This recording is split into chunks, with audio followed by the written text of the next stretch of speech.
السلام عليكم ورحمة الله وبركاته الحمد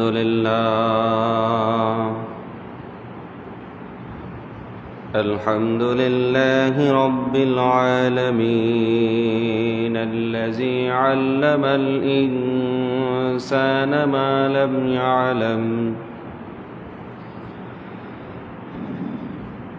الصلاة والسلام على رسوله الكريم مدينة العلم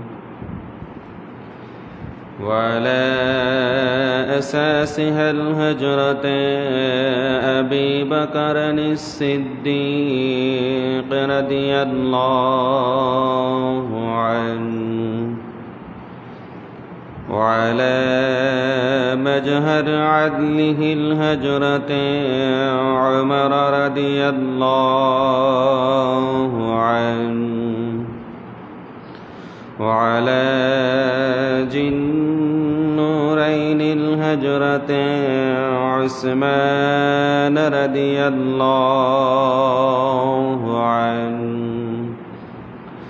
وعلى بابها الهجرة علي كرم الله وجهه وعلى آله وصحابه وأولاده وأزواجه وذرياته وأهل بيته وأمته أجمعين برحمتك يا أرحم الراحمين بسم الله الرحمن الرحيم إن الله وملائكته يصلون على النبي يا أيها الذين آمنوا صلوا عليه وسلموا تسليما اللهم سيدنا مولانا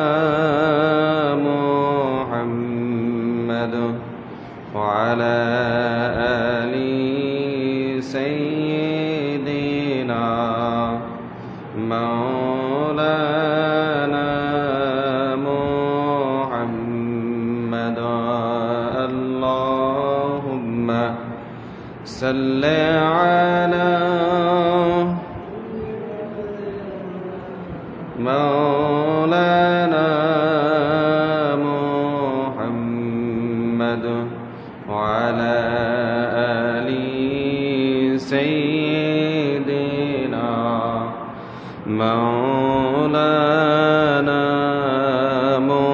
محمد اللهم صل على مولانا محمد وعلى آل سيدنا مولانا محمد الدعاء مخ العبادة আল্লাহ পাকের লাখ কোটি শুকরিয়া যে আল্লাহ আমাদের সকলকে শত ব্যস্ততার মাঝে বিভিন্ন সাংসারিক কাজ থেকে আল্লাহ তাআলা আমাদের সকলকে আজকের এই পবিত্র জুমার দিনে গরিবের হজের দিনে আল্লাহর ঘর এই মসজিদে এসে একত্রিত হওয়ার তৌফিক দান করেছেন।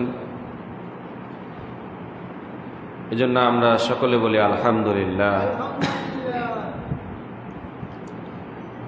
লক্ষটি দুরূদ সালাম পেশ করছি আল্লাহর সৃষ্টির প্রধান আকর্ষণ, এ বিশ্ব সভার সভাপতি, সমস্ত নবী রাসূলদের মাতার তাজ, শামসুল হিদায়াত, নুরুল হিদায়াত, সৈয়দুল মুরসালিন, রহমাতাল লিল আলামিন, হযরত মুহাম্মদুর রাসূলুল্লাহ সাল্লাল্লাহু আলাইহি ওয়াসাল্লামের উপর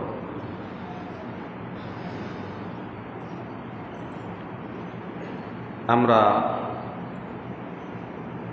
আজকে একটি বিষয় নিয়ে আলোচনা করব। যে বিষয়টি নিয়ে আলোচনা করব, আমাদের এক ভাই এই বিষয়টা নিয়ে আলোচনা করার জন্য অনুরোধ করেছেন, জানতে চেয়েছেন। সেটা হলো দোয়ার গুরুত্ব।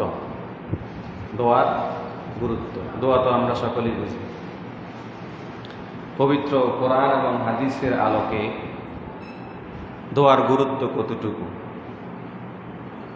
এবং এই দোয়াটার বিষয়ে আমরা অনেকে আবার দোয়া করতে যাই, এক একজনের কাছে একজন আবার দোয়া চাই না, যে আমার জন্য একটু দোয়া করি, বলি না এরকম। এই দোয়ার ভিতরে অনেক কিছু বিষয় আছে। তা আমরা ইনশাল্লাহ দোয়ার বিষয় নিয়ে একটু বিস্তারিত আলোচনা করব। আমরা প্রথমে জানব যে আমরা যে দোয়াটা বলি, এই দোয়া শব্দের অর্থটা কি। আর দোয়া বলি না আমরা, দোয়া শব্দের অর্থটা কি? দোয়া শব্দের অর্থ হলো কল্যাণ কামনা করা। কি করা? কল্যাণ কামনা করা। তো কল্যাণ কামনা করা, এটা কার কাছ থেকে কামনা করব? কার কাছ থেকে? আল্লাহর কাছ থেকে। তার মানে দোয়া শব্দের একটি অর্থ হলো কি করা? কল্যাণ কামনা করা। দোয়া শব্দের আরেকটি অর্থ হলো প্রার্থনা করা। কি করা? প্রার্থনা করা। কার কাছে? আল্লাহর কাছে। আল্লাহর কাছে কি করা? প্রার্থনা করা। এটাকে দোয়া বলে। কি বলে? দোয়া। আবার দোয়া শব্দের আরেকটি অর্থ হলো চাওয়া। আমরা কার কাছে চাই? আল্লাহর কাছে। আল্লাহর কাছে আমরা চাই না? তার মানে দোয়া শব্দের একটি অর্থ হলো কি? চাওয়া। আবার দোয়া শব্দের আরেকটি অর্থ হলো মিনতি করা, কাকুতি মিনতি। আল্লাহর কাছে চাই যে আমরা কি কাকুতি মিনতি করে চাই না? একবারে আল্লাহ তুমি আমাকে দাও, দিতেই হবে, আমার দোয়াটা কবুল করতে হবে। এই যে কাকুতি মিনতি করা, এটাকেও কি বলে? দোয়া বলে। দোয়া শব্দের আরেকটি অর্থ হলো সাহায্য চাওয়া। কি চাওয়া? সাহায্য চাওয়া। কার কাছে? আল্লাহর কাছে। আল্লাহর কাছে সাহায্য চাওয়া। তার মানে আমরা দোয়া শব্দের অর্থ জানলাম কল্যাণ কামনা করা, প্রার্থনা করা, কাকুতি মিনতি করা, চাওয়া, প্রার্থনা করা। এগুলি হলো কি? দোয়া। এটা হলো দোয়ার শাব্দিক অর্থ। দোয়ার আবেদনিক অর্থ, দোয়াটা আসলেই কি, দোয়া কাহাকে বলে, এর আবেদনিক অর্থ দিয়ে আমরা যদি দেখি, দোয়ার আবেদনিক অর্থ হলো আল্লাহ তাআলার কাছে একান্তভাবে কোনো কিছু চাওয়া। একান্তভাবে কি? কোনো কিছু চাওয়া। অথবা আল্লাহ তাআলার কাছে মুখাপেক্ষী হওয়া। কি হওয়া? মুখাপেক্ষী হওয়া। মুখাপেক্ষী হওয়াটাও আবেদনিক ভাষায় এটাকে কি বলে? দোয়া বলে। এবং দোয়া শব্দের আরেকটি আবেদনিক অর্থ হলো যে বান্দা আল্লাহ তাআলার কাছে কাকুতি মিনতি করে প্রার্থনা করা। বান্দা কার কাছে? আল্লাহর কাছে। আল্লাহর কাছে কাকুতি মিনতি করে কি করা? প্রার্থনা করা। আবার দোয়া শব্দের আরেকটি আবেদনিক অর্থ হলো বান্দা আল্লাহ তাআলার কাছে কল্যাণ কামনার জন্য প্রার্থনা করা। কল্যাণ কামনার জন্য কি করা? প্রার্থনা করা। আবার দোয়া শব্দের আবিধানিক অর্থ হলো বান্দা নিজেকে আল্লাহ তাআলার কাছে মুখাপেক্ষী করা। কি করা? মুখাপেক্ষী করা। এই মুখাপেক্ষী করে আল্লাহ তাআলার কাছে সাহায্য প্রার্থনা করা। কি করা? সাহায্য প্রার্থনা করা। এই হলো দোয়া। এটা কি? দোয়া শব্দের আবিধানিক পারিভাষিক তো বুঝছেন। দোয়া শব্দের আবিধানিক এবং পারিভাষিক শব্দ বিষয় হলো এগুলা। কথা ক্লিয়ার? তো এবার আসেন, এই দোয়াটা আসলেই কি? এই দোয়াটা হলো একটি ইবাদত। একটি কি? ইবাদত।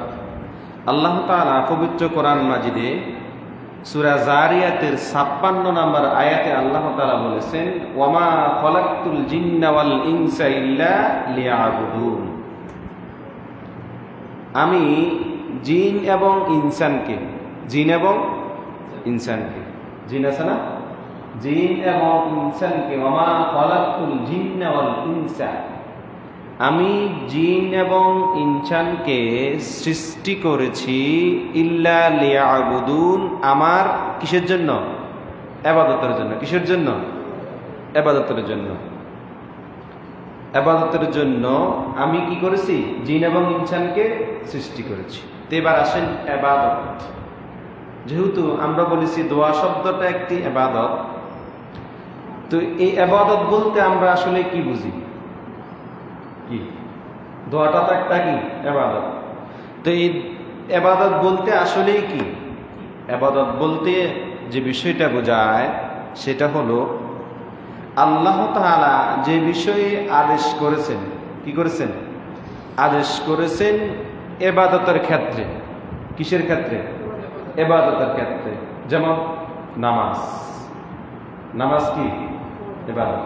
নামাজ একটা কি? ইবাদত। হজ করা। হজ কি? ইবাদত। যাকাত দেওয়া ইবাদত। রমজান মাসে রোজা রাখা কি? ইবাদত। তারপরে আমরা হালাল হারাম থেকে বেঁচে থাকাটাও একটা কি? ইবাদত। তারপরে হালাল ভাবে ব্যবসা করা কি? ইবাদত। ওয়াহাল্লাল্লাহুল বাইআ ওয়া হারামার রিবা। আল্লাহ তাআলা ব্যবসাকে হালাল করেছেন। ব্যবসাকে কি করেছেন? হালাল করেছেন। এই হালাল ব্যবসাটা একটা কি? ইবাদত। এরপর আল্লাহ তাআলা বলতেছেন ওয়া হারামার রিবা, আর আল্লাহ তাআলা সুদকে হারাম করেছেন। কি হারাম করেছেন? সুদ চিনেন তো সবাই, এটা তো ব্যাখ্যা করার কোনো কিছু নেই। সুদ কি নাকি হালাল? না আমার মনে কষ্ট নেন না, কারণ হুজুর সুদের কথা বললো, এটা আমি কই নাই, কোরআনে আল্লাহ তাআলা বলতেছেন ওয়াহাল্লাল্লাহুল বাইআ ওয়া হারামার, কোরআনের কথা, এটা তো আমার কথা না। তো আল্লাহ বলছে, এটা আল্লাহর কথা বলবো না? এটা কি আমার কথা নাকি? এটা তো আল্লাহর কথা, কোরআন আয়াত। আল্লাহ তাআলা ব্যবসাকে কি করেছেন? হালাল করেছেন। আর সুদকে কি করেছেন? হারাম। তদ্রুপ এই যে আমরা যে নামাজ, রোজা, হজ, যাকাত, কোরআন তেলাওয়াত এগুলো আমরা করি না, এগুলো একটা ইবাদত। এই ইবাদতের মধ্যে দোয়াটাও একটি কি? ইবাদত। দোয়াটা একটি কি? ইবাদত। আর এই ইবাদতটা যদি আমরা না করি, কি করি? আমরা অনেকে আজকে দোয়া করতে চাই না। কি করতে চাই না? কিছু কিছু বাইরে আছে না, দোয়া করতে চাই না। যেমন আমরা ফরজ নামাজের পরে দোয়া করি না, কথা বলে না, ফরজ নামাজের পরে আমরা দোয়া করি না একত্রিত হয়ে, এটা একটু ইবাদত। এটা কি? ইবাদত। তো আমাদের কিছু কিছু বাইরা বলে যে ফরজ নামাজের পরে কি করা যাবে না? দোয়া করা। অথচ রাসূল সাল্লাল্লাহু আলাইহি সাল্লামের হাদিস এসেছে, তিরমিজি শরীফের হাদিস নাম্বার 3373 নম্বর হাদিস। আল্লাহ রাসূল সাল্লাল্লাহু আলাইহি সাল্লাম বলতেছেন যে ইন্নাহু মাল্লাম ইয়াসআলিল্লাহা ইয়াগদাবু আলাইহি, ইন্নাহু নিশ্চয় নিশ্চয় আল্লাহ তাআলা মাল্লাম ইয়াসআলিল্লাহা ইয়াগদাবু আলাইহি, যে আমার নিকট কোনো কিছু চায় না। আল্লাহ তাআলার নিকট কেউ যে কোনো কিছু কি চায় না, এই চাওয়াটা কি? দোয়া। বলছি না আগে, চাওয়াটা কি? দোয়া। তো বলতেছেন কেউ আমার নিকট কোনো কিছু কি চায় না, আমি তার উপর ইয়াগদাবু আলাইহি, আমি তার উপর রাগান্বিত হই। কি হই? আল্লাহ বলতেছেন যে আমার নিকট কোনো কিছু চায় না। চায় না মানে দোয়া শব্দের একটি অর্থ হলো কি? চাওয়া। তো কেউ যদি আমার নিকট না চায় তাহলে আল্লাহ তাআলা কি বলতেছেন? ইয়াগদাবু, হাদিস তিরমিজি শরীফের হাদিস, সহিহ হাদিস, যে আমার নিকট যদি কেউ না চায় তাহলে আমি তার উপর কি হই? রাগান্বিত হই। দেখছেন? অথচ আমরা এই দোয়াটাই একটা ইবাদত, এটাকে আমরা কি আজকে করার জন্য আগ্রহী না, করার জন্য কি?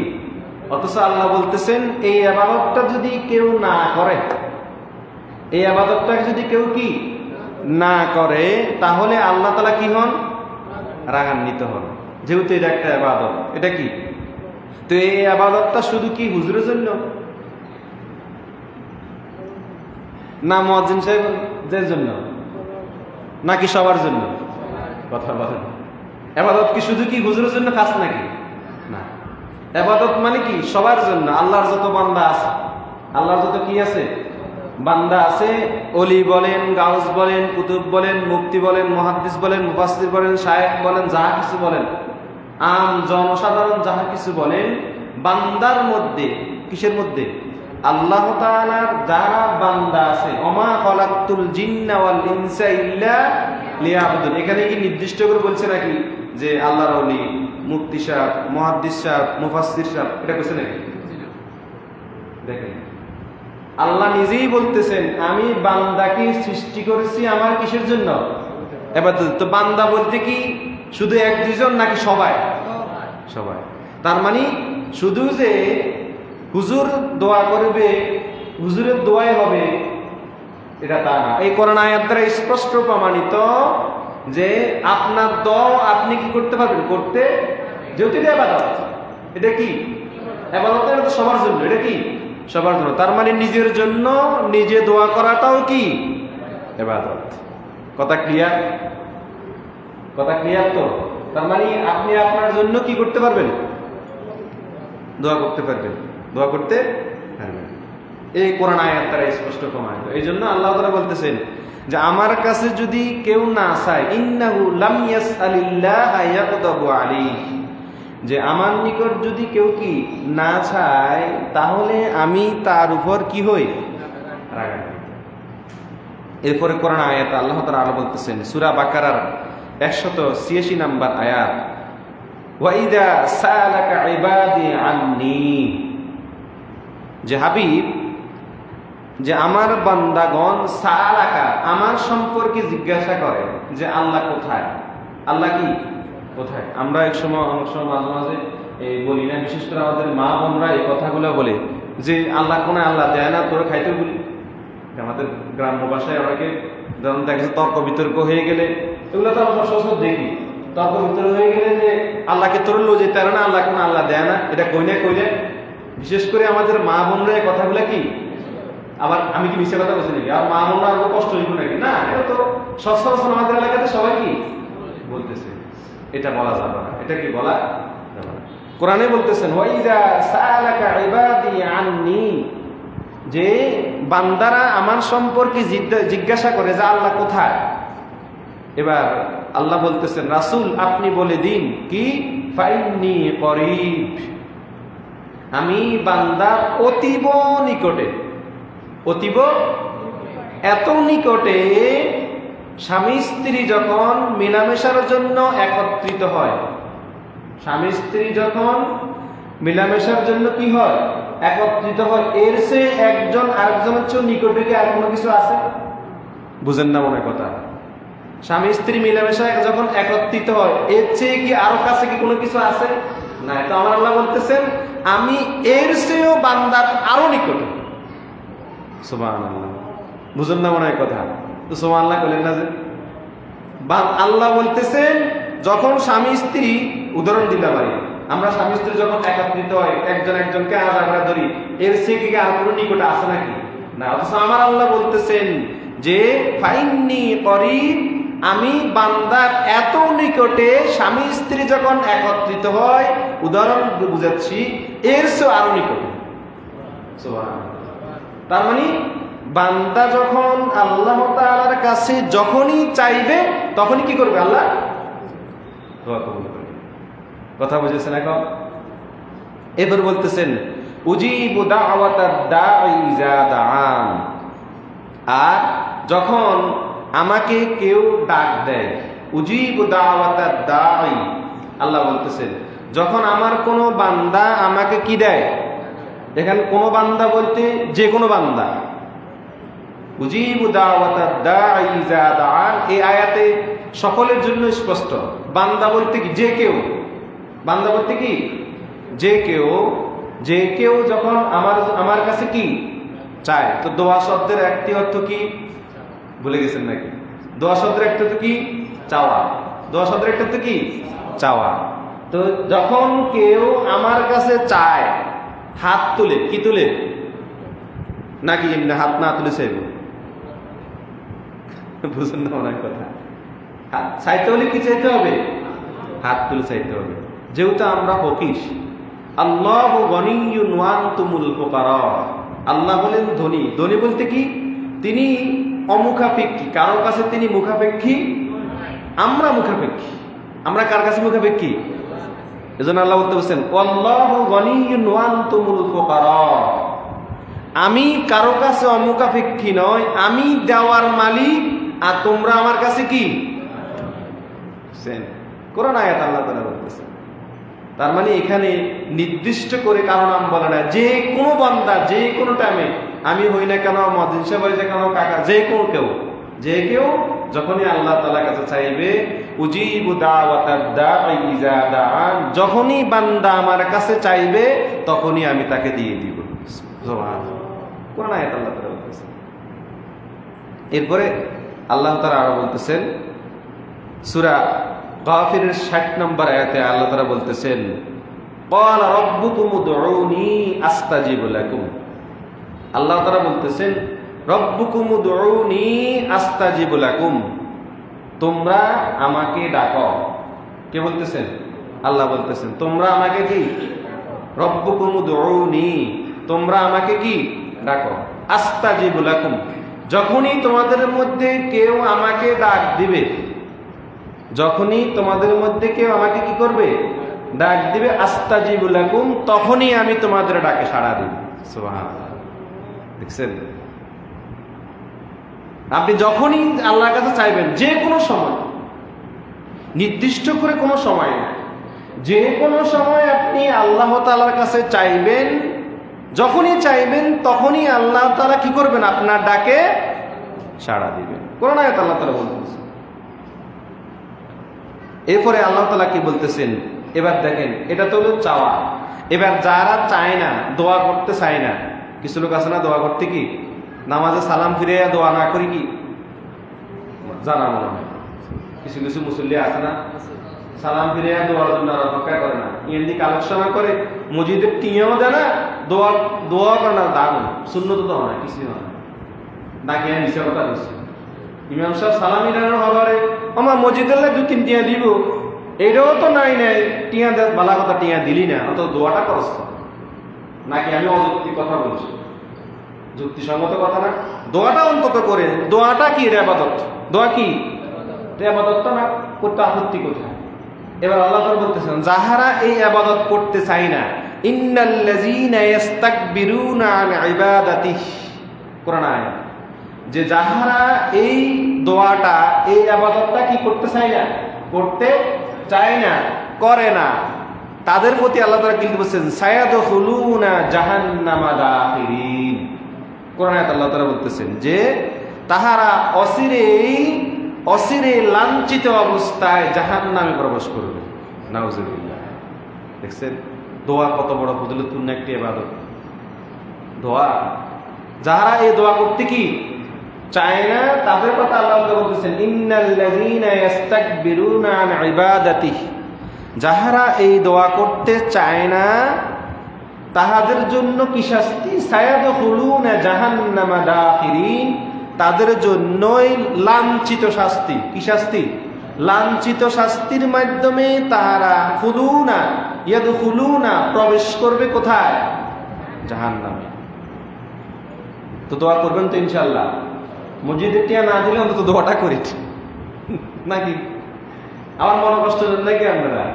মসজিদে টাকা দেওয়া এটা ইবাদত না? কথা কই না? মসজিদের জন্য দান সদকা করা এটা কি ইবাদত না? নাকি ইবাদত না?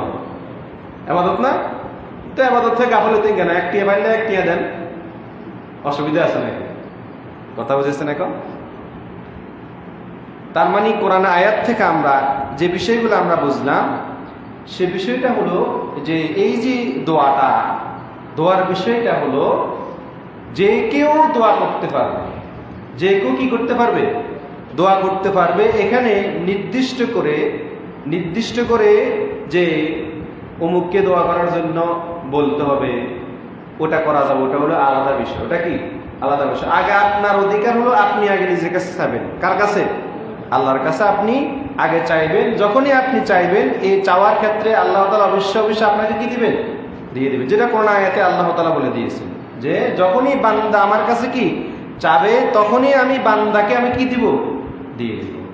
এবার আসেন এই দোয়ার ক্ষেত্রে আমরা যে বিষয়টা আমরা দেখব, সে বিষয়টা হলো যে দোয়া শব্দের আরেকটা বিষয় হলো প্রার্থনা করা। যেটা আমরা বললাম না, কি করা? প্রার্থনা করা। আপনি প্রার্থনা করবেন, এই প্রার্থনাটা একটা কি ইবাদত। যেমন এ প্রসঙ্গে আমরা হাদিস শরীফে দেখব যে দোয়াটা যে একটা ইবাদত, এটা হাদিসে আল্লাহ তাআলা রাসূল বলতেছেন। তিরমিজি শরীফের হাদিসের মধ্যে আল্লাহ রাসূল সাল্লাল্লাহু আলাইহি ওয়াসাল্লাম বলতেছেন, হযরত নোমান ইবনে বাশির রাদিয়াল্লাহু তাআলা আনহু থেকে বর্ণিত, আল্লাহ রাসূল সাল্লাল্লাহু আলাইহি ওয়াসাল্লাম ইরশাদ করতেছেন, আন নোমান ইবনে বাশির আনিন নবী সাল্লাল্লাহু আলাইহি ওয়াসাল্লাম। হযরত নোমান ইবনে বাশির রাদিয়াল্লাহু তাআলা আনহু বলতেছেন যে ইন্নাদ দুআ, রাসূল সাল্লাল্লাহু আলাইহি ওয়াসাল্লাম বলতেছেন, ইন্নাদ দুআ হুয়াল ইবাদা, নিশ্চয় আদ-দুআ হুয়াল ইবাদা। দোয়া হলো কি? ইবাদত। দোয়া কি? ইবাদত। তার মানে এই ইবাদতটা সকলের জন্য। কার জন্য? সকলের জন্য। একসাথে একত্রিত হয়ে এই ইবাদতও করা যায়, আবার একা একাও ইবাদত কি? কথা বুঝেন? এই ইবাদতটা আমরা, নামাজটা ইবাদত না? নামাজটা আমরা একত্রিতভাবে আল্লাহর কাছে আদায় করি না? তেমনি দোয়াটাও কি? কোরআনে হাদিসে আল্লাহ তাআলা বলতেছেন, রাসূল বলতেছেন, ইন্নাদ দুআ হুয়াল ইবাদা, যে নিশ্চয় দোয়াটা হলো কি? ইবাদত। তো এই ইবাদতটা একত্রিত হয়েও সকলে মিলে করা যায়, আবার একা একাও কি করা যায়। তার মানে যখনই মসজিদে আসছেন, একসাথে আমরা নামাজ পড়ার জন্য আসছি, সম্মিলিতভাবে ইমাম সাহেব সহকারে আমরা একসাথে হাত তুলে দোয়া করলাম, এভাবেও করা যাবে। এবং বাড়িতে যাইয়াও আপনি ঘরের কোনায় একটা রুমের ভিতরে যাইয়া একা একাও আল্লাহ তাআলার কাছে হাত তুলে কি করতে পারবেন? আচ্ছা না, বাড়িতে আমরা অনেক সময় নামাজ পড়ি না, দেখা গেছে মসজিদে আসতে পারি নাই, বৃষ্টি বাদলের কারণে অনেক সময় মসজিদে আসা হয় না, আসে না এরকম। তো তাহলে নামাজ কি বাদ দেওয়া যাবে নাকি? তো নামাজ বাড়িতে ঘরে আদায় করেন না, এটা মসজিদে যাইতে পারি না, একটা ফার্স্ট নামাজি দিয়ে ঘরের মধ্যে নামাজ পড়ি না, যে নামাজটা ঘরে উঠলেন ইবাদত, তো দোয়াটাও তো ইবাদত। তখন ঘরের মধ্যে নিজে নিজে হাত তুলে দোয়া করেন। আর আল্লাহ তো বলছেন, বান্দা যখনই আমার কাছে চাইবে তখনই কি দোয়া কবুল। বান্দা চাইলেই কি, যেহেতু ইবাদত, এই ইবাদতটা সকলের জন্য খাস, শুধু নির্দিষ্টভাবে কারোর জন্য কি করা যাবে না, যে অমুকে করলে হবে অমুক করলে হবে না। আপনার বিশ্বাস থাকতে হবে। কোরআনে আল্লাহ তাআলা বলতেছেন, যখনই বান্দা চাইবে তখনই দোয়া করবেন। এবার আপনি নিজে নিজে আল্লাহর কাছে চান, আল্লাহ আমার ব্যবসাটা ভালো যাইতেছে না, নাকি আমার ব্যবসাটা কি যেতেছে না, আল্লাহ তুমি আমার ব্যবসার বরকত দাও, ঠিক আছে না? আল্লাহ আমার পোলাপান অসুস্থ, আল্লাহ আমার স্ত্রী অসুস্থ, আল্লাহ তুমি আমার স্ত্রীকে সুস্থ করে দাও। কি একা একা করা যাবে না? কোরআন আয়াতে আল্লাহ তাআলা বলতেছেন, হাদিসে বলতেছেন, একা একাও কি নিজের দোয়া নিজে কি করা, বরঞ্চ আল্লাহ বেশি খুশি হন যখন বান্দা আল্লাহ তাআলার কাছে কি চায়। যখনই আপনি হাত তুলবেন, তিনি রহমান রহিম, তিনি তো আমাদেরকে দেওয়ার জন্যই সৃষ্টি করেছেন। নাকি? আমাদেরকে দেওয়ার জন্য সৃষ্টি করেছেন না? যে বান্দাকে আমি কি করেছি, ওমা খালাকতুল জিন্না ওয়াল ইনসা ইল্লা লিয়াবুদুন, আমি আমার জিন এবং ইনসান জাতি মানে মানুষ জাতি এবং জিন জাতিকে আমার ইবাদতের জন্য কি করেছি, সৃষ্টি করেছি। কথা বুঝেছেন এখন? এরপর আসেন আমরা এই দোয়ার সম্পর্কে আরেকটি হাদিস দেখব, যে দোয়ার বিষয়টা আল্লাহ রাসূল সাল্লাল্লাহু আলাইহি সাল্লাম থেকে হাদিস এসেছে, অনেকগুলো হাদিস এসেছে। এই হাদিসটা হলো আপনার তিরমিজি শরীফের হাদিস। আল্লাহ রাসূল সাল্লাল্লাহু আলাইহি সাল্লাম ইরশাদ করেছেন, ইন্নাল্লাহা হাইয়ুন কারীমুন ইয়াস্তাহি, যে নিশ্চয় আল্লাহ তাআলা হলেন লজ্জাশীল এবং দয়াশীল। কিশীল?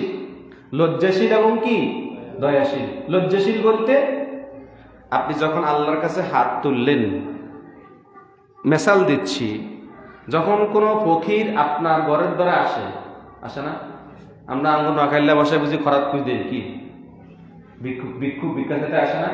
তো যখন কোনো ভিক্ষা রাস্তাঘাটে গেলেন, কোনো মা কোনো ভিক্ষুক আপনার কাছে কি হাত পাতে না, বাবা টাকা দেন না, বলে না এরকম চাই না? যখন চায় তখন আপনার নিজের কাছে কি লজ্জা লাগে না? বেচারাটা আমার কাছে চাইলেও আব্দুকে দিয়ে 5টি হোক 1টি হোক 10টি হোক কি ও দেন না, মনে হয় দিই না? আপনার নিজের কাছেই লজ্জা লাগতেছে যে, অথচ এই ব্যক্তিটার যদি ওই ব্যক্তি হইতাম, আল্লাহ তো আমাকে সে ব্যক্তি কি ভিক্ষুক বানান নাই। একজন ভিক্ষুক আমার কাছে ভিক্ষা চাচ্ছে, আমি লজ্জার মধ্যে নিজের কাছে খারাপ লাগতেছে, ব্যক্তিটা আমার কাছে চাইছে, অসহায়, ঠিক আছে না? অসহায় হয়ে চাইছে, এখন আমি যদি না দেই তখন আমার ভিতরে দয়াটা থাকলো না। যেহেতু আল্লাহ নিজেই বলতেছেন যে তিনি লজ্জাশীল এবং দয়াবান, যখনই বান্দা আল্লাহ তাআলার কাছে হাত তুলে তখনই আল্লাহ তাআলা লজ্জা পান। কি পান? লজ্জা পান। লজ্জা তো আমরা সকলে বুঝি, লজ্জা পান। এবং লজ্জা পাওয়ার সাথে সাথে তিনি যে রহমানুর রহিম, তিনি যে দয়াবান, ওই দয়াকে তিনি দেখাইয়া দিগা বান্দা যাহা চাইবায় আল্লাহ সাথে সাথে তা কবুল করে নেয়। এজন্যই বলতেছেন, ইন্নাল্লাহা, নিশ্চয় আল্লাহ, নিশ্চয় হাইয়ুন কারীমুন ইয়াস্তাহি, আল্লাহ তাআলা হলেন লজ্জাশীল এবং কি দয়াবান। এরপর নবীজি বলতেছেন, ইজা রাফা'আর রাজুলু ইলাইহি ইয়াদাইহি, যখন কোনো ব্যক্তি রফা মানে উঠায়, ইয়াদাই মানে তার দুই হাত, ইজা রাফা'আর রাজুলু ইলাইহি ইয়াদাইহি, যখন কোনো ব্যক্তি তার দুই হাত আল্লাহ তাআলার কাছে উঠায়। হাদিস বলতেছি, তিরমিজি শরীফের হাদিস, যে যখন কোনো ব্যক্তি যে কেউ ব্যক্তি যখন আল্লাহ তাআলার কাছে হাত তুলে, কি তুলে? রফা মানে উঠানো, হাত উঠানো, ইয়াদাই মানে দুই হাত। যখনই কোনো ব্যক্তি আল্লাহ তাআলার কাছে দুই হাত তুলে, এরপরে নবীজি বলতেছেন, আন ইয়ারুদ্দাহুমা সিফরা খাইবাতাইন, যে যখনই আল্লাহ তাআলার কাছে যখন বান্দা দুই হাত তুলে, আন ইয়ারুদ্দাহুমা সিফরা খাইবাতাইন, তখনই আল্লাহ তাআলা লজ্জা পান এবং বান্দা ওই দুই হাতকে তখন তিনি খালি হাতে ফেরত দেন না। আপনি মনে করতেছেন যে আপনার দোয়া কবুল হয় না, কিন্তু দোয়া কবুল হয়েছে, বুঝুন না মনে কথা? আপনি বলতেছেন কি, দোয়া করতেছি রে আল্লাহর কাছে, এত দোয়া করলাম, দোয়া তো কবুল হয় না। ঠিকই আপনার দোয়া কবুল হইতেছে, ঠিকই আপনার দোয়া কি কবুল হয়। দোয়া 3 ভাবে কবুল হয়। কয় ভাবে? 3 ভাবে। আপনি হয়তো বলবেন, দূর আল্লাহর কাছে এত চাই, এত কান্দি গাড়ি, আর বোগায় যে এতদিন যাবো অত অসুস্থ, আল্লাহ তুই আর বড় বালা করে দিও, আল্লাহ তুই অনলাইনে বালা করে দিও, দোয়া করি না আল্লাহর কাছে, ইয়ার অনলাইনে ভালো না নাকি? এরকম আছে না অনেকের? কথা বলে না, আছে না? আল্লাহর কাছে তো চাই, আল্লাহ দোয়া কবুল করে না, এই কথা এভাবে বলা যাবে না। এইভাবে বলা কি আল্লাহ তার দোয়া কবুল করে? আপনি একটা জিনিস চাইলেন আল্লাহর কাছে, দোয়া 3 ভাবে কবুল হয়। এক ভাবে হলো যখনই বান্দা আল্লাহ তাআলার কাছে চাইবে, এই দোয়াটা আল্লাহ কি সবকিছু জানেন না? বান্দার ভালো মন্দ কি জানেন না? আপনি দেখতেছেন এই দোয়াটা আপনার কাছে ভালো, এই দোয়াটা আপনার কাছে কি ভালো, কিন্তু আল্লাহ দেখতেছেন এই দোয়াটা আপনার জন্য খারাপ। বুঝেন না মনে হয় কথা? আমরা অনেকে দোয়া করি না, আল্লাহ তুই অমুকের উপরে ঠাড়া হারা গজব ভালো বদদোয়া দিনে, অনেকের বদদোয়া দিই না, বদদোয়া দিবেন না, বদদোয়া দিবেন না। বদদোয়া দিলে বদদোয়া ওই ব্যক্তির গায়ে লাগে না।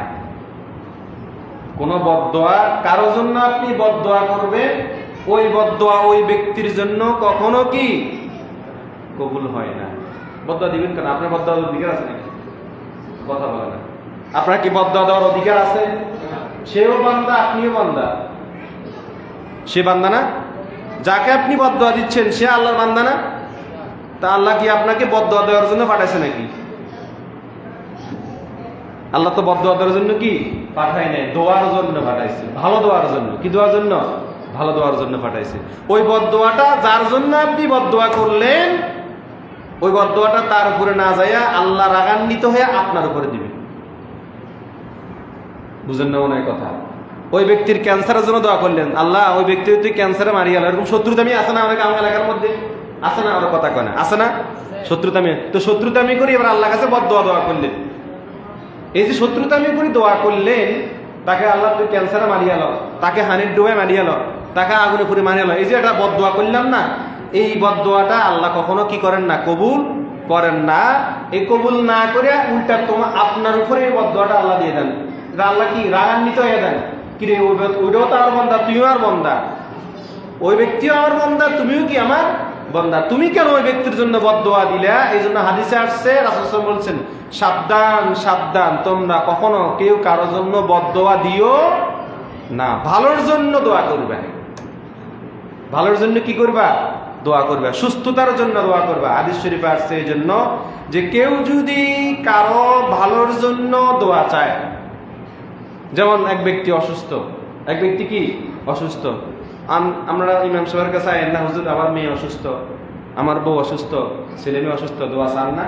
এই যে দোয়াটা চাইলে যখনই সবাই একত্রিত হয়ে দোয়া করবে, হাদিসে আসছে যখন কেউ যদি অন্যের জন্য দোয়া করে, অন্যের জন্য কি দোয়া করে, ওই ব্যক্তি বিপদে আছে, ব্যক্তি কি বিপদে আছে, তাকে বিপদ থেকে উদ্ধার করার জন্য আপনি কি করলেন? আল্লাহ আমার ভাইকে বিপদ থেকে তুমি কি করে দাও? উদ্ধার করে দাও। তো ওই যে ওই ব্যক্তি বিপদ থেকে উদ্ধার হওয়ার আগে এর মাঝে কিন্তু আপনিও কিছু বিপদের মধ্যে আছেন নাকি? আমি সব বিপদে থাকি না? আমাদের কি সবসময় কি ভালো দিক যায় না? অনেক সময় খারাপ দিক যায় না? বলে না, খারাপ দিক যায় না? সবসময় কি ভালো যায় না?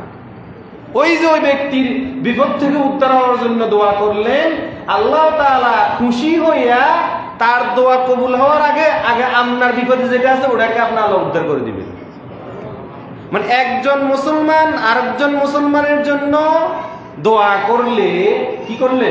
দোয়া করলে তখনই ওই দোয়াটা ওই ব্যক্তির জন্য যে করলেন, আল্লাহ তাআলা খুশি হইয়া ওই তার আগে আপনার যে বিপদ আছে ওই বিপদটা আপনাকে উদ্ধার করে দেবেন।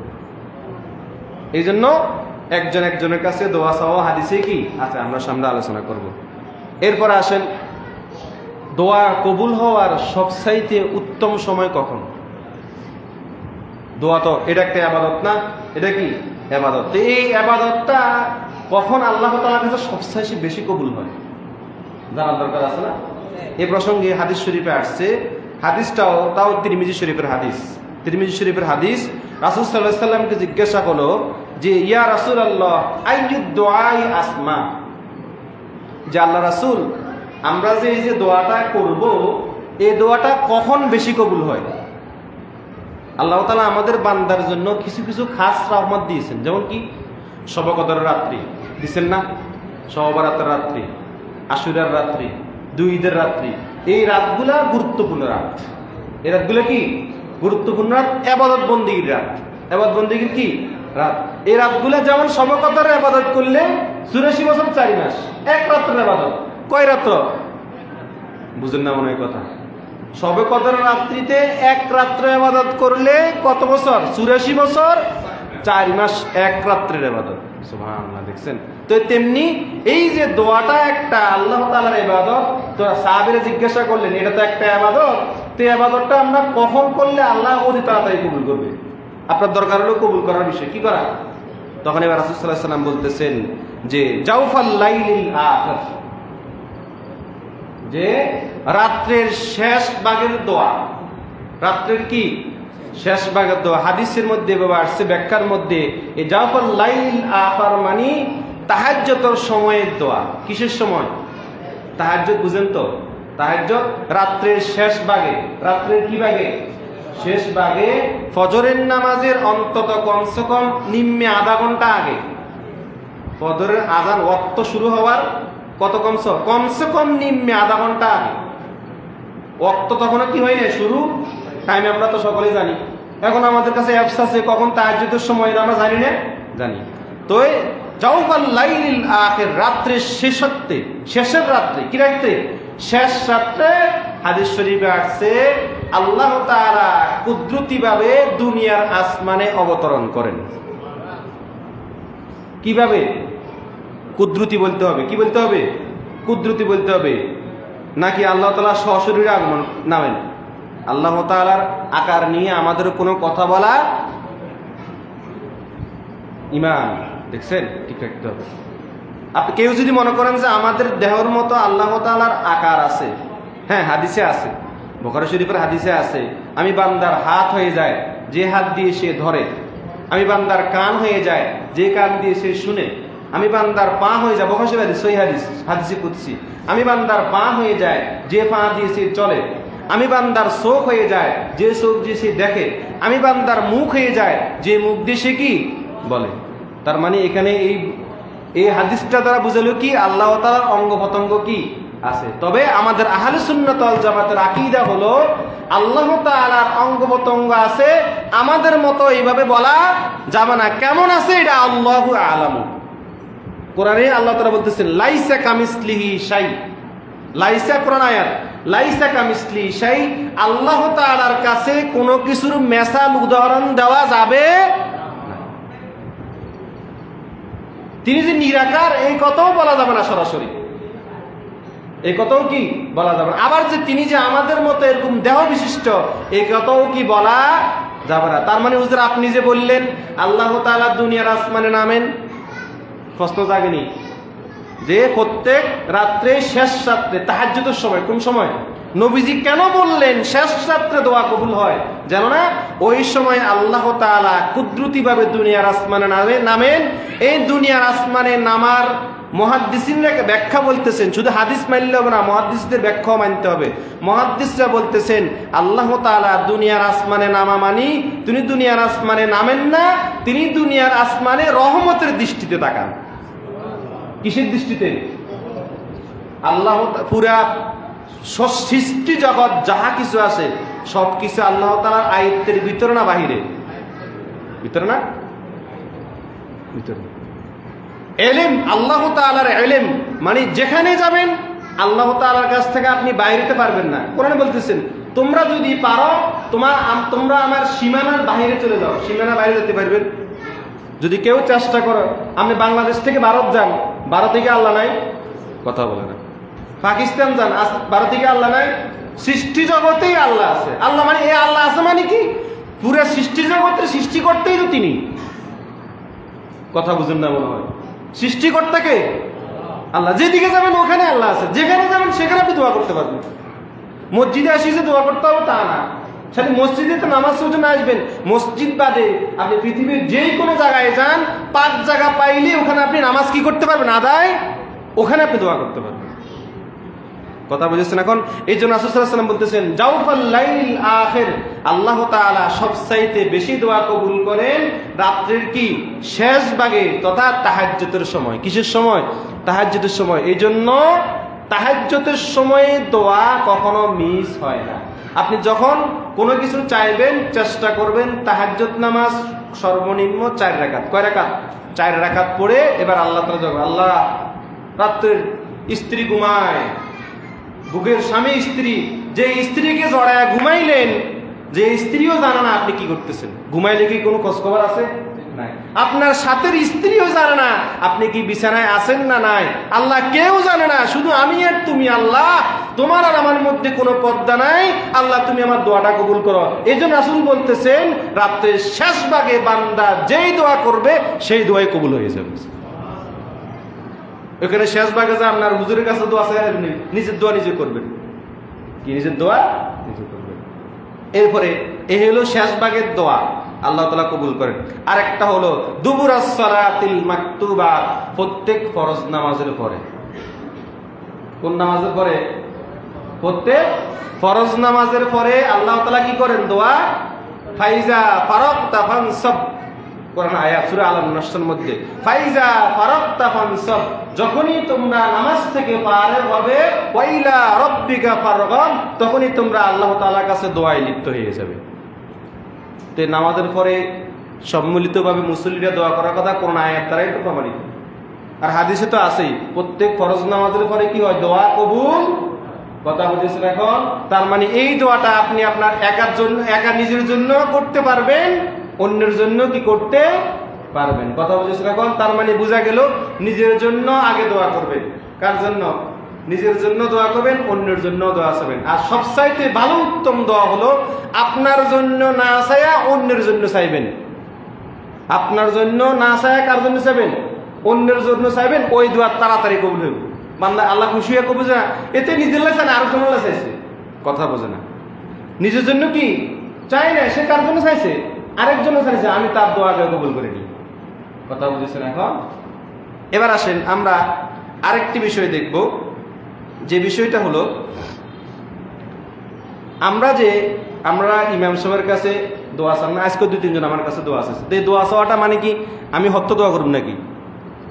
আমি কি হত্য দোয়া করুন নাকি? আমরা একসাথে একত্রিত হয়ে দোয়া করি না? তো এই যে অনেকে বলেন যে খালি নিজের দোয়া তো বুঝলেন, নিজের দোয়া নিজে করা যাবে, এটা ক্লিয়ার তো। এবার আসেন আমরা যে হুজুরদের কাছে দোয়া চাই, ভালো আল্লাহর ওলিদের কাছে, আলমদের কাছে যে দোয়া চাই না, হুজুর আল্লাহ একটু দোয়া করে, চাই না? এরকম চাই না? হুজুর আমার স্ত্রীকে বিপদে আছে, হাসপাতালে ভর্তি, হুজুর একখানা দোয়া করে, এরকম চাই না? এবার আসেন এই যে ইমাম সাহেবের কাছে বা খতিব সাহেবের কাছে, আলমদের কাছে দোয়া চাওয়াটা, এটা রাসূল সাল্লাল্লাহু আলাইহি ওয়াসাল্লামের একটা সুন্নত। রাসূল সাল্লাল্লাহু একটা কি সুন্নত। হাদিস শরীফে আসছে, হাদিসটা হলো তিরমিজি শরীফের হাদিস। আল্লাহ রাসূল সাল্লাল্লাহু আলাইহি ওয়াসাল্লাম থেকে ইরশাদ করা হয়েছে যে হযরত আব্দুল্লাহ ইবনে ওমর রাদিয়াল্লাহু তাআলা আনহু থেকে বর্ণিত, আন ইবনে ওমর আন্নাহু ইজাস্তাআযানান নবী সাল্লাল্লাহু আলাইহি ওয়াসাল্লাম ফিল উমরা। হযরত ওমর রাদিয়াল্লাহু তাআলা আনহু উমরা করার জন্য যাবেন। কিসের জন্য? উমরা করার জন্য যাবেন। নবীজির কাছে গেছেন দোয়ার জন্য। কে? হযরত ওমর। ওমরের কি না ছিলেন নাকি আমরা? ওমর রাদিয়াল্লাহু আনহু ইসলামের দ্বিতীয় খলিফা। ইসলামের ওমর রাদিয়াল্লাহু তাআলা আনহু আন্না উস্তাযানান নবী সাল্লাল্লাহু আলাইহি ওয়াসাল্লাম ফিল উমরা।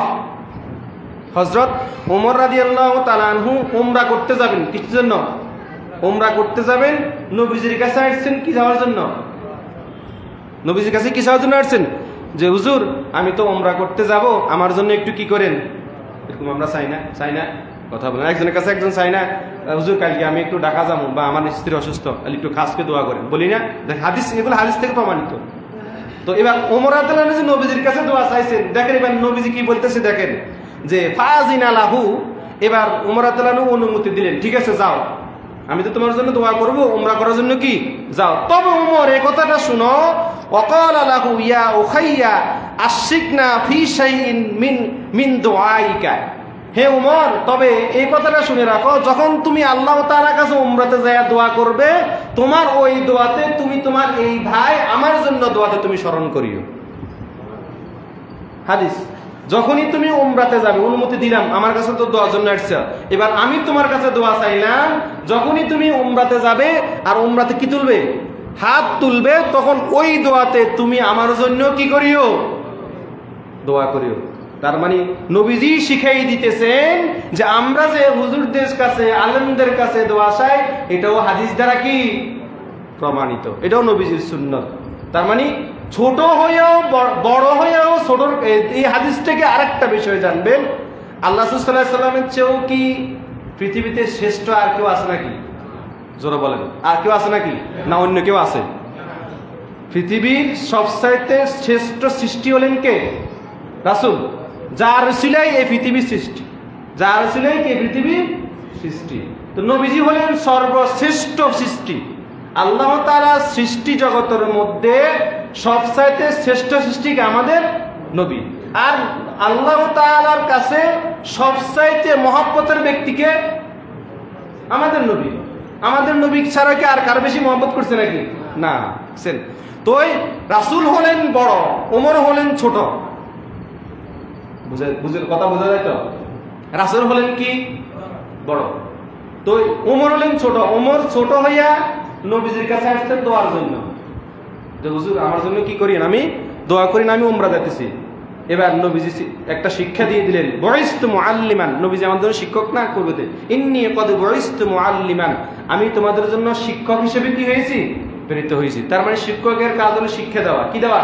এবার নবীজি আমাদেরকে শিক্ষা দিচ্ছেন যে ওমর যে আমার কাছে দোয়া চাইলো, তার মানে এই দোয়া চাই যদি আমার কাছে একটু অহংকার থেকে যাবে। ওমর আমার কাছে দোয়া চাইলো, একটা অহংকার।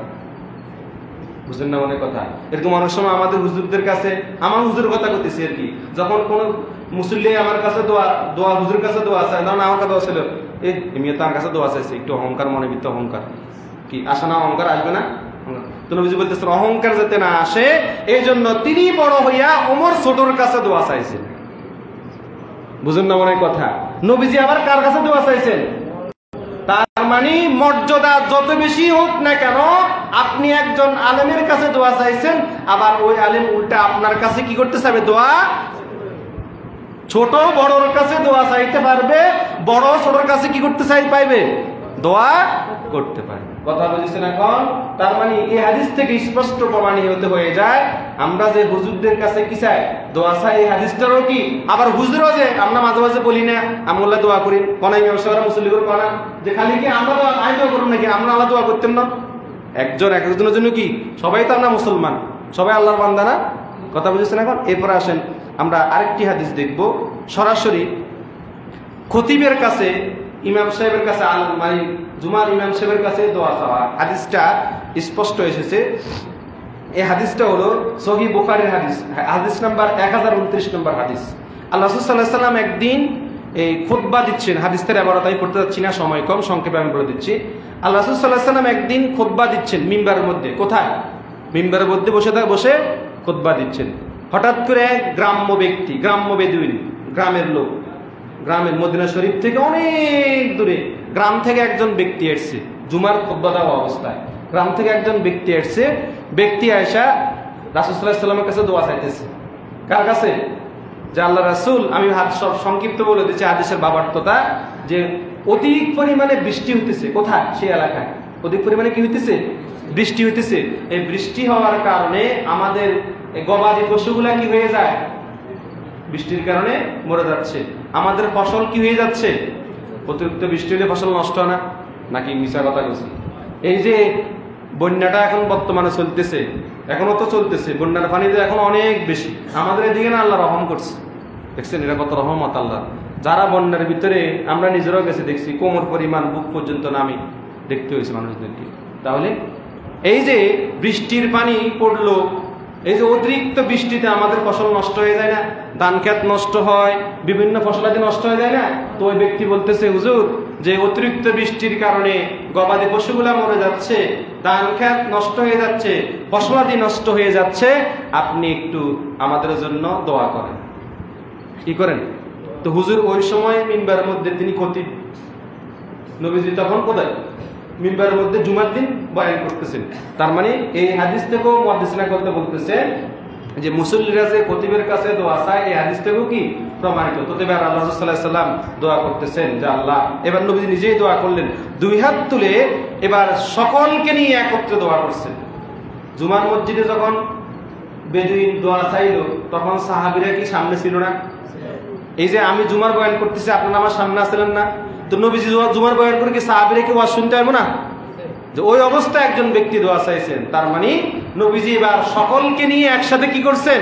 আল্লাহ তাআলার কাছে দোয়া করছেন, আল্লাহ এই বৃষ্টিটাকে তুমি কি করো? হেফাজত করো, বৃষ্টিটা তুমি বন্ধ করে দাও। বৃষ্টি বন্ধ হলেই তো কি ক্ষতিপূরণটা কমে যায়। নবীজি দোয়া করলেন সংক্ষিপ্ত। তার মানে হাদিস থেকে আমরা স্পষ্ট দেখলাম যে আমরা মুসল্লিরা যে ইমাম সাহেবের কাছে দোয়া চাবে, এটাও হাদিস ধরে কি প্রমাণিত। আবার ইমাম সাহেব যে দোয়া চাইছে তারা, ইমাম সাহেবও মুসল্লিদের কি দোয়া চাইতে পারবে, যেটা আগের হাদিসে যেহেতু নবীজি দোয়া চাইছে না ওমরের কাছে, তার মানে সবাই সবার জন্য কি করতে চাইবে? দোয়া করতে। কথা বুঝেছেন এখন? তো এটা হলো কি একটা ইবাদত। এটা কি একটা ইবাদত। অন্তত কিছু না পারেন, মসজিদে আসছেন, আমার খুব কষ্ট লাগে অনেক সময় মাঝে মাঝে সালাম ফিরাই মসজিদের জন্য কালেকশন করে, মসজিদের কালেকশন তো দেন না, মনে কষ্ট দেন নাকি? দেন না, আবার দোয়া না করিও চলে যায়। সুন্নত মুআক্কাদাও নাই, কিছু নাই। আরে ভাই, সপ্তাহে একটা দিন জুমার দিন মসজিদে আসছেন, 5 ওয়াক্ত নামাজ তো করেন না, অন্তত জুমার দিনে যে মসজিদে আসছেন কাবলাল জুমা বা আদাল জুমা শেষ করে অন্তত ইমাম সাহেবের লগে একসাথে একসাথে দোয়াটাও করতে পারেন। কত হতবাগান আমরা হতবাগান। এটা পুরা সপ্তাহে আমাদের কোনো কি নামাজ নাই, কালাম নাই, জুমার দিন আসছি একত্রিত আল্লাহর কাছে দোয়া করতে পারি না যে আল্লাহ এই জুমার উসিলে পুরা সপ্তাহের গুনাহ খাতাগুলো মাফ করো? এই কথাও কি আমরা বলতে পারবো না? এটা কি একটা দোয়া? কথা বুঝেছেন এখন? এটা হলো একটা ইবাদত। এটা কি ইবাদত? আল্লাহ তাআলা আমাদের সকলকে যেন এই যে আজকে দোয়ার বিষয়ে আলোচনা করলাম, এই যে দোয়াটা একটা ইবাদত, এই ইবাদত করার জন্য সকলকে যেন তৌফিক দান করেন। সকলে বলুন আমিন। আমার কাছে একটা বিষয় জানার জন্য, যেহেতু সময় কম, নামাজের বিষয় নিয়ে দু একটা মাসালার কথা বলা হয়েছে। যেটা হলো কি, মুক্তাদি সানার পরে মুক্তাদির জন্য কি করণীয়। এরপরে আরেকটা বিষয় হলো রুকু থেকে সোজা হয়ে কি পড়তে হয়। এরপরে 2 সিজদার মাঝখানে বসিয়া কি পড়তে হয় এবং কতটুকু সময় থাকতে হয়। এখানে অনেকগুলা মাসালা, প্রায় 4 থেকে 5টা মাসালা। তো এই 4 থেকে 5টা মাসালা সংক্ষেপে বলতে গেলেও অনেক সময়। তো ইনশাল্লাহ যেহেতু আমাদের আলোচনা প্রথম থেকে নামাজ নিয়ে চলতেছে, তো আমি ইনশাল্লাহ পরবর্তীতে এটা বিস্তারিত হাদিস থেকে জানলে ভালো হবে না? সংক্ষিপ্ত থেকেও বিস্তারিত জানা, হাদিসে অনেক ব্যাখ্যা বিশ্লেষণ আছে। তো আমরা ইনশাল্লাহ পরবর্তীতে আমরা এই বিষয়টা, এটা আমাদের থাকবে, আমি আলোচনা করব। তবে সামনের জুমায় এটা করব না। কেন করব না বলে দিচ্ছি। সামনের জুমা থেকে রবিউল আউয়াল মাস শুরু। কি আউয়াল মাস? আরবি মাস, সফর মাস শেষ হয়ে সামনের জুমা থেকে কি হবে? রবিউল আউয়াল। তা আমরা সকলেই জানি এই রবিউল আউয়াল মাসটা হলো আমাদের নবীজির দুনিয়াতে আসার মাস। বুঝেন না মনে কথা? রবিউল আউয়াল মাসে নবীজি দুনিয়াতে কি আসছেন। তো যেহেতু রবিউল আউয়াল মাসে নবীজি দুনিয়াতে আসছেন, তো ইনশাআল্লাহ আমরা এই পরবর্তী কয়েকটা জুমা পুরো রবিউল আউয়াল মাস নবীজির দুনিয়াতে আসার বিষয়ে এবং রবিউল আউয়াল মাসের গুরুত্ব, রাসূল সাল্লাল্লাহু আলাইহি ওয়াসাল্লাম দুনিয়াতে আসছেন, এগুলো আমাদের জানার দরকার আছে না? জন্ম বৃত্তান্ত, কখন আসছেন না আসছেন, কি আসে বিষয়গুলো অনেক হাদিস বিস্তারিত আলোচনা আছে। তবে ইনশাআল্লাহ ওই রবিউল আউয়াল মাসটা পুরোটা আমরা নবীজিকে নিয়ে কি করব? আলোচনা করব। এর পরবর্তীতে এটা আমার কাছে থাকবে। তবে ইনশাআল্লাহ আমি আল্লাহ যদি হায়াতে বাঁচায় রাখি, কোনো আলোচনা বাদ যাবে না। কথা বুঝেছেন এখন? যারা সুন্নত পড়েন না তারা সুন্নত পড়েন।